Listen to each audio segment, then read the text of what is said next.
This is part one of my Tulum series. I was super nervous about traveling and I didn't expect to love it so much, so I am so glad that I went.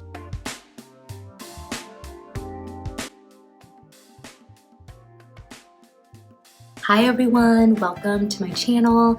I'm Leanne, and as you know, 2020 has just been a year.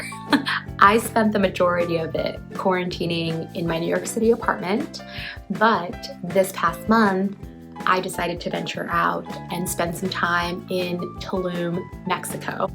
Honestly speaking, I was super nervous about traveling during COVID, especially to a place that I hadn't been before, but I had heard so many good things about Tulum, so I wanted to bite the bullet and try it out, and I am so glad that I went. I was there for about a month, and over the next few weeks, I'll be sharing my experience in detail. I'm spilling the tea on what it was like traveling to Mexico during COVID. I will also be sharing my favorite eats, things to do, and even what it was like surviving 2 hurricanes there. So if you're interested in this series, follow along. I'd love your company. Hit that notification bell so you don't miss any upcoming Tulum videos. With that said, let's get started. For those that don't know, Tulum is about 90 minutes south of Cancun. The Mexican government will be opening a Tulum airport in 2023, but until then, you will need to fly into Cancun. Most major airlines fly there, and the airport has been renovated quite a bit in recent years, and it looks really nice. To get to Tulum, you can either rent a car or take a cab for about 100-something USD. In my case, since we were staying a longer period, we decided to rent a car and drive. The drive itself is super easy. It's just one shot on one road, and we were there in no time. Lodging is plentiful there. Most people stay in Aldea Zama, which is between their town and the beach. There aren't really Airbnbs on the beachfront because they are reserved for the hotels. Tulum feels very similar to Bali, Indonesia to me, and the beachfront hotels are more boutique and rustic versus the large, all-inclusive resorts that you will see in Cancun.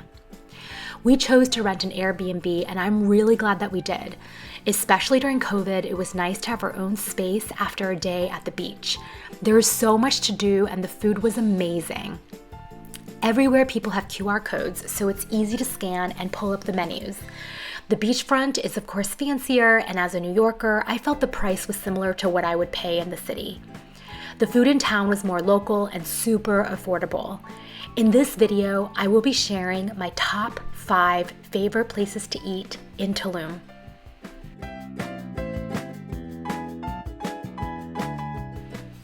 Coming in at number 5 is Beachfront and located at Papaya Playa Project. They have an array of fresh pressed juices, a to-die-for coffee martini, and the best fries and shrimp quesadillas ever. Not to mention, the view is incredible.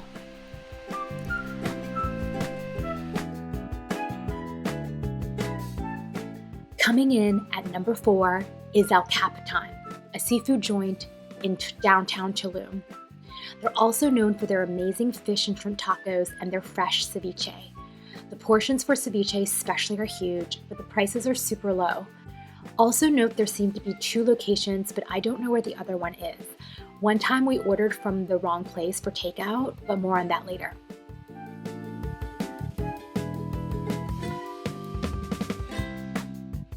Coming in at number 3 is Pizza Manglar.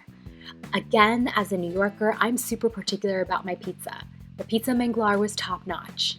The pizza is New York style, and they had the best spaghetti bolognese I've had in a long time. It's definitely a great comfort food option for those days you may have had too much mezcal. Coming in at number 2 is Bonita Burger. Now this kind of seems like a strange choice, but overall people in Tulum really know how to make a burger. I was super surprised. It's very affordable, there's often live music, and I love that there is an outdoor seating concept that just works. Definitely get the smash burger, their classic burger, and the nachos. They are out of this world. And the number 1 spot in Tulum is reserved for a place called Taqueria Onorio. It's only open for lunch, but the food is so delicious, simple, and most important, cheap. They're mostly known for their meat tacos, but have 1 or 2 veggie options.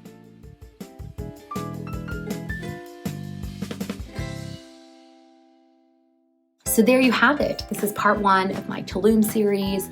For those that are new here, I cover travel, home decor, and life hacks. So hit that subscribe button if you're interested in those. And for those returning, I just wanted to say thank you so much for all of the support thus far. It really means the world to me and keeps me going in these crazy times.